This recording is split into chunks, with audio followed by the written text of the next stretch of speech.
For years I paid their bills without complaints, but when my birthday was reduced to a store cupcake I quietly left, and my family had no idea what was coming next. My name is Jason. I'm 28 and I've always been the quiet one in the family, the one who didn't ask for much, didn't raise a fuss, didn't make waves. That was the role I was given, and for years I stuck to it, partly out of habit, partly because I thought if I just kept my head down long enough they'd finally see me, really see me, not as the responsible one or the one who doesn't need anything, but as a son, a brother, a person who mattered just as much as the rest. But that never happened. This year on my birthday, something inside me finally snapped. It started like every other family gathering. My mom texted me earlier in the week, casually saying we'd do something small on Sunday. She didn't ask what I wanted. No mention of plans, no dinner reservation, no excitement, just an, "Oh yeah, we'll do something." I knew better than to expect much, but a part of me still held out hope because 3 weeks earlier, for my younger brother Ryan's 25th birthday, they threw a full-blown bash. They rented a party bus, blasted music all over the neighborhood, and even surprised him with a weekend trip to the mountains. Everyone posted photos on Instagram, tagging him with big beaming captions like "best brother ever" and "can't imagine life without this guy." I smiled politely in the group shots, kept the camera steady when I was asked to take videos, and didn't say a word when no one thanked me for covering the catering deposit up front. That was always my role, the background guy. So Sunday rolls around. I showed up at the house around noon, wearing jeans and a polo shirt, nothing flashy, but I'd at least taken the time to shave and bring over some fresh pastries from the bakery near my apartment. My sister Emma opened the door, distracted and on the phone, barely pausing to say hi before walking back inside.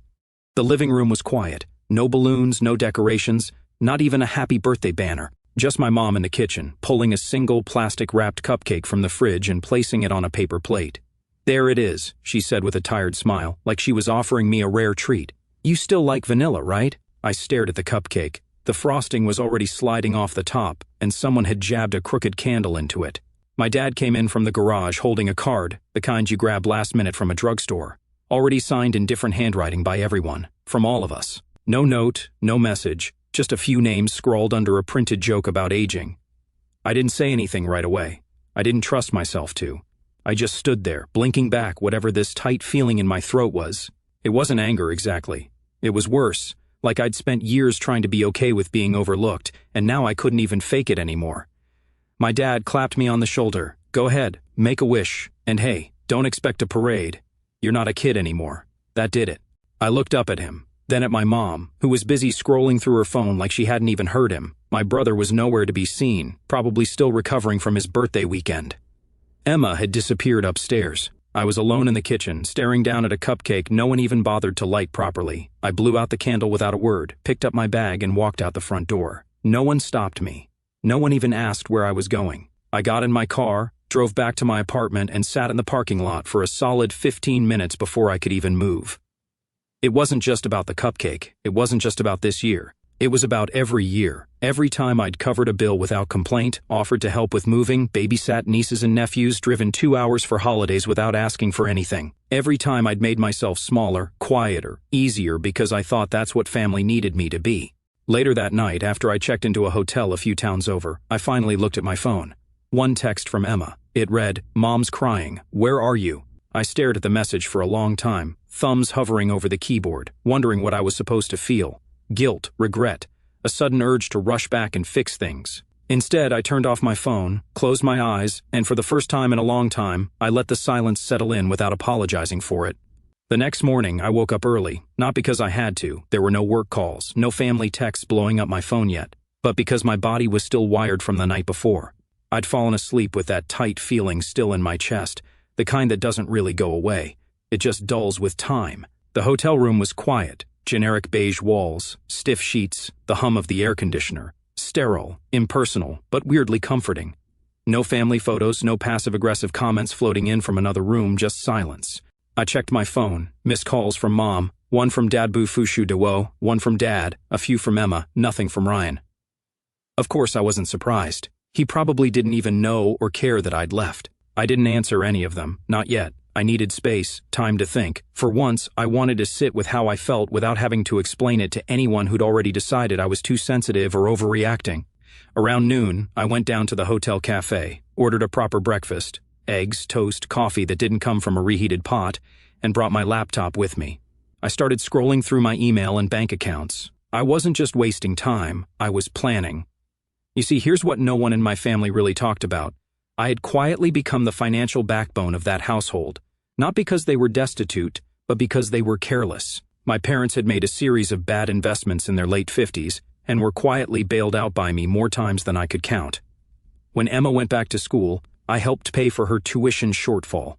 When Ryan moved out and couldn't make rent, I loaned him a few thousand to get on his feet. My name was on the utilities at my parents' house. I paid for the monthly internet, half the mortgage, though no one mentioned that during family dinners, and most of the maintenance for the family car Dad still drove.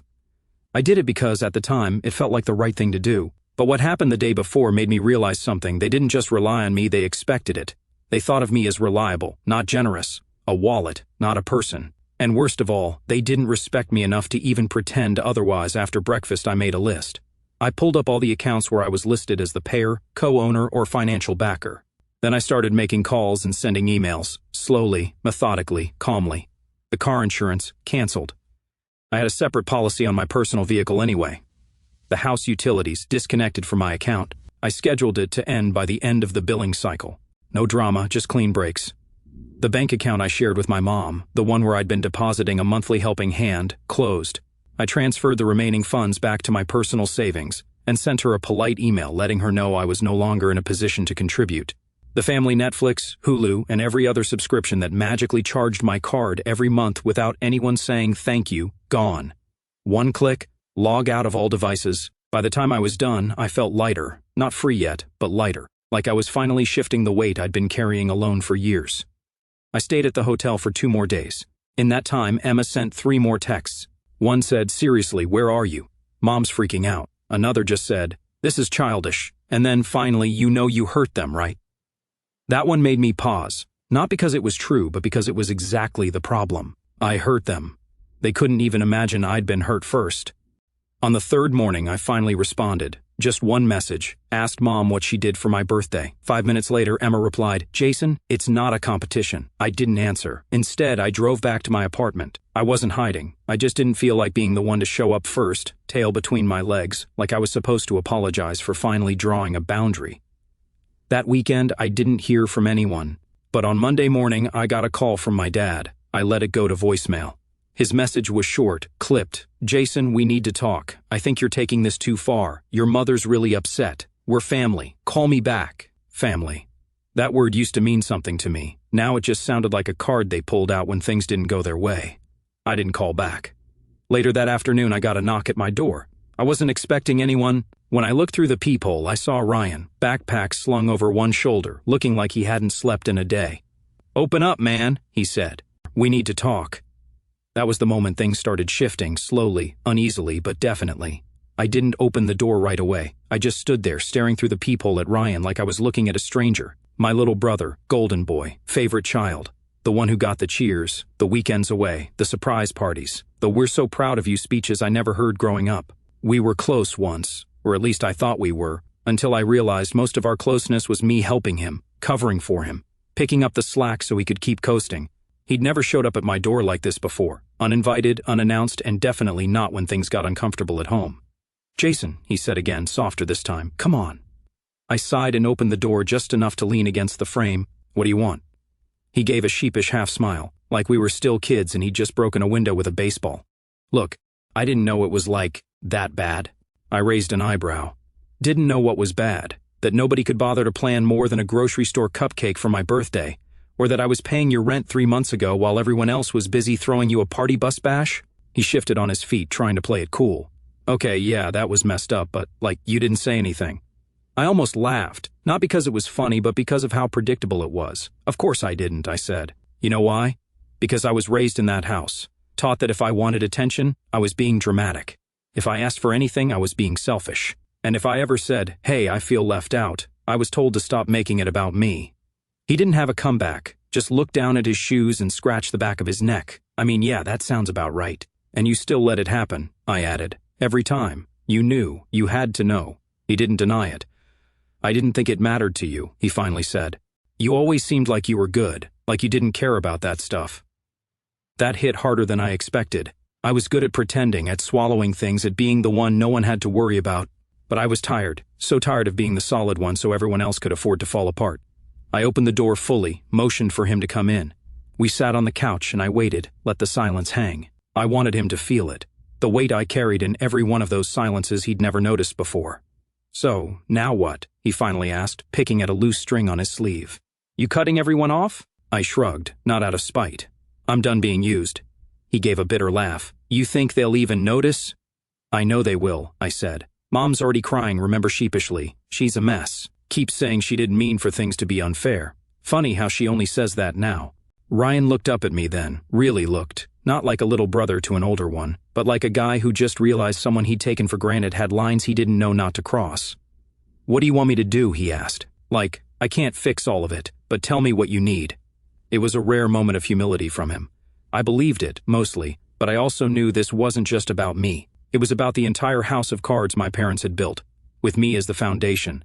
And now that I'd started pulling out, it was all starting to shake. "Tell them the truth," I said. "Tell them you saw me walk out because I was tired of being treated like I don't matter. Tell them I won't be helping with money anymore. No more just until the end of the month. No more covering Dad's truck repairs, or Mom's prescriptions, or Emma's tuition shortfalls." He nodded slowly, the weight of that finally settling in. "And if they ask why," I added, "don't tell them I'm angry. Tell them I'm done." He left without another word, just a quiet nod like he finally got it, or at least was trying to. I didn't expect him to change overnight. I didn't expect any of them to. But I knew deep down something had shifted. Later that night I got a voicemail from Mom. She didn't yell, didn't guilt-trip me. Her voice was quiet, tired. "Jason, I didn't mean for it to be so uneven. I guess I thought you didn't need the same things, and maybe that was a terrible assumption. I'm sorry. Please come by or call, just something." I didn't respond. Not yet. Because what came next wasn't an apology. It was denial, guilt, pressure. And then, the real manipulation began. 2 days passed, no more calls, no more texts, just silence. Then, like clockwork, it all came crashing in. It started with a message from Emma, not a text, but a long, dramatic email. The subject line read, "You're tearing this family apart." I didn't even have to open it to know what was inside. Still, curiosity got the better of me. I clicked. The first line, "I don't know what's gotten into you, Jason, but this isn't how families work." She went on to list everything I'd done. Walking out, abandoning Mom, making a scene, and withholding support like you're punishing us. She said I was acting like a stranger, that our parents were hurting and it was my responsibility to help keep the family together. My responsibility, not Ryan's, not hers, just mine. There was no mention of the cupcake, no mention of the years of lopsided treatment or how I'd subsidized half their lives. Just a guilt-laced plea dressed up as concern. The kicker, she closed with, "If you don't come over this weekend, I don't know if we can ever fix this." I sat there staring at my screen, stunned, not by the words but by how unsurprising they were. That weekend came and went. I didn't go. Sunday night I got a text from Dad, just 2 words, "Call me." I didn't. So he showed up at my apartment. He knocked twice, then harder. When I didn't answer, I heard his voice through the door, low, firm, but laced with frustration. "Jason, enough of this. Open the door." I didn't move. He knocked again. "I know you're in there." I stayed quiet. Then he said something that made me clench my fists. "You're making your mother sick. You know she's barely eating." Like clockwork. Emotional blackmail. I opened the door slowly and stood there. We stared at each other for a moment. His expression was hard, like he'd rehearsed this confrontation. I could see it in his eyes. He wasn't here to listen. He was here to win. "You done sulking?" he said. That word, sulking, lit something in me. "Is that what you think this is?" I asked quietly. "I think," he said, stepping inside uninvited, "that this little stunt has gone far enough. Your mother's been crying, Emma's furious, and Ryan, well, he's trying, but this is getting out of hand." I stood still, trying to stay calm. "You're talking about a stunt, but not once have you asked why I left." Dad scoffed. "Because we didn't throw a big party? Come on, Jason. You're 30. You don't need balloons and confetti." "No," I said. "I needed to feel like I mattered. I needed someone to show me that I'm not just a bank account and a backup plan, that after all these years, I'm more than just the one who keeps things running while everyone else gets to shine." He rolled his eyes. "You've always been dramatic." That word again, dramatic. I laughed once, bitter and short. "You know what? You can go." "What?" "You heard me," I said. "You came here to convince me I'm the problem. You didn't come to apologize. You didn't come to understand. You came because things are falling apart now that I stopped paying for everything." He narrowed his eyes. "You think this is about money?" "I know it is," I said, "because the moment the bank shut off, the whole house started shaking." Dad didn't say anything, just stood there, fuming. And then, in a tone I hadn't heard since I was a kid, he said, "You think you're better than us now, huh?" I looked him dead in the eye. "No. I just finally think I deserve equal." He left without another word. The next day, the family group chat, which I hadn't left, just muted, lit up. Emma said she was disappointed in how I'd handled things. Mom sent a single message, "I don't know who you've become," and then Ryan dropped a line that said he became the only adult in the room. Took me too long to see it. The chat went silent. The days that followed were quiet. I thought it might finally be over, but that was when the real turning point came. A letter arrived in the mail, certified, from a lawyer. Inside, notice of intent from my parents to remove me from the future estate plan due to estrangement and recent behavior. I sat at my kitchen table, holding the paper, a cold shock running through me. Not because I cared about the inheritance, but because they genuinely thought that was leverage. They didn't know I already knew. I'd seen the estate documents 2 years ago when I helped pay for the lawyer. I was never the main beneficiary. Ryan was. They were just using it now, dangling the illusion of something I'd already been excluded from, like I should be grateful for a future scrap. That was the final straw. I didn't cry. I didn't scream. I just stood up, walked to my desk, and pulled out a folder labeled receipts, literal and metaphorical. I had every email, every bank transfer, every invoice I'd paid for them over the last 5 years. I didn't gather them for revenge. I gathered them because I'd learned, slowly and painfully, that people will rewrite history if you let them. And now, I wasn't letting anyone rewrite mine. I spent that entire night going through the folder, every transfer, every receipt, every polite little thanks, text I'd gotten after covering yet another family bill. I screenshotted bank statements, dug up emailed invoices, pulled up texts from years ago that said things like, "Hey, can you cover this month? Just until we get things sorted." I built a timeline, organized, thorough, impossible to argue with. Then I wrote a letter. Not emotional, not angry, just facts. I included totals, noted exact dates, listed the utility accounts still tied to my name, the car insurance payments, the emergency transfers when Mom's credit card bounced or Dad's truck broke down. I finished it with one sentence. Consider this formal notice that all financial support, direct or indirect, has been permanently discontinued as of this date. Then I attached everything and sent it to each of them, Mom, Dad, Emma, even Ryan, through individual emails marked with read receipts. I also CC'd the lawyer who sent me the estate letter with a short message, "Appreciate the heads up. Please note I was never the intended beneficiary, so no need to threaten me with exclusion.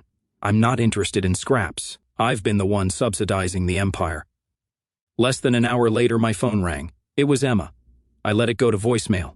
Then came Mom, then Dad, then a flurry of messages in the family group chat. Most of them some variation of "This is unnecessary, you're blowing things out of proportion," and my personal favorite, "This isn't how families solve problems." Right, because apparently families only solve problems when it doesn't involve confronting their own behavior.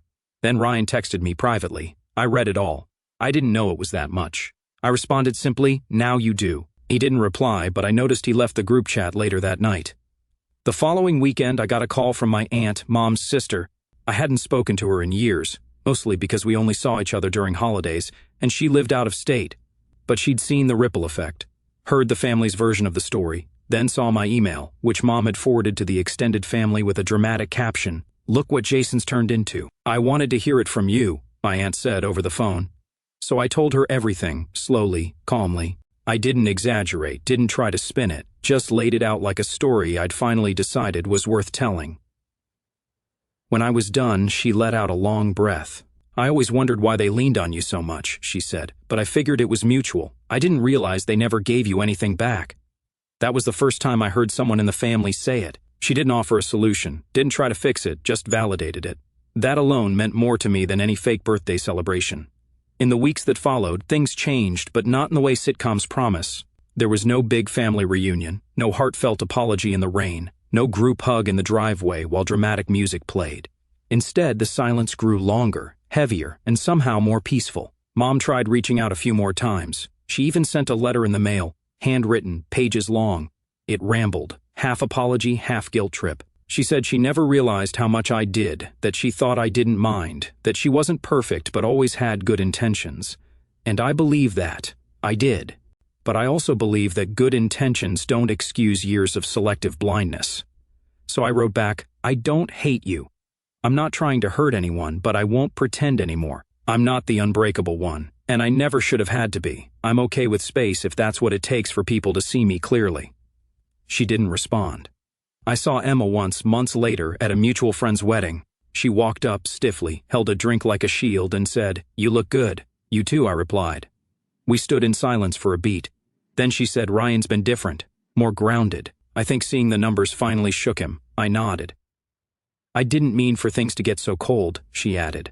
"I know," I said, "but I think the cold helped me see what was real." She didn't argue, just gave me a sad smile, then drifted back into the crowd. Eventually, Dad reached out again, not to apologize, but to offer a fresh start. He suggested we put the past behind us and come by for Thanksgiving. I declined. "I'm building something new," I said.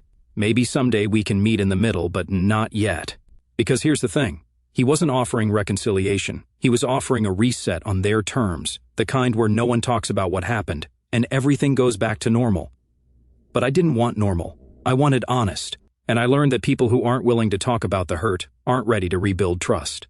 In time, I filled the space they left behind. I spent more weekends with friends who didn't treat me like a utility. I reconnected with old college buddies. I even joined a hiking group, something I'd never made time for before because I was always too needed. I celebrated my next birthday in a quiet cabin with 3 friends and 0 expectations. No flashy party, no drama, just a weekend of peace, laughter, and people who showed up because they wanted to, not because I sent reminders. That was the first time I truly felt celebrated. Not for what I could do, not for what I gave, but just for being me. So no, this story doesn't end with dramatic fireworks or explosive revenge. It ends with a quiet reclamation of time, of space, of worth. I didn't burn bridges, I just stopped repairing ones that only ever led me to places I didn't feel welcome. And I'm not angry anymore, I'm free. And that's worth more than every party bus, every banner, every "from all of us" card I never asked for but kept pretending was enough. Now, I don't settle for crumbs from a table I built. I set my own and only invite people who bring something.